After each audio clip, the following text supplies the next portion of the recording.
অবশেষে সমস্ত অপেক্ষার অবসান ঘটিয়ে ফাইনালি আজ তালের বড়া করব। আর আজ তালের বড়া করতে পেরে নিজেকে যে কি খুশি মনে হচ্ছে সেটা বলে বোঝাতে পারবো না কাউকে।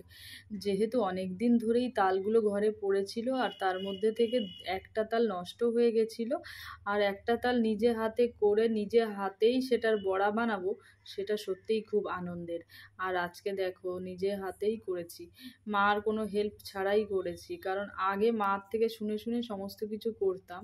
তো তালের মধ্যে প্রথমে আমি চিনিটাকে গুলে দিয়েছি, তারপর ওই ময়দা দিয়েছি প্রায় 3 চামচ মতো, আর ওর মধ্যে দিয়েছি সুজি।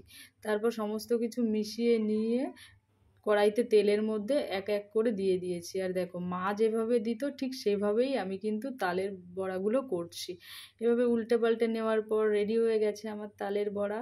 তো তোমাদের কেমন লাগলো তালের বড়াটা দেখে অবশ্যই জানিও। একটু কালারিং হয়েছে তাই না? প্রথমে একটু হলদেটে ভাব ভেজেছিলাম, তারপর একটু কড়া হয়ে গেছে, কারণ ছেলেটা হিসু করে নিয়েছিল, তো তাই ছেলের দিকে নজর দিতে গিয়ে একটু কড়া হয়ে গেছে।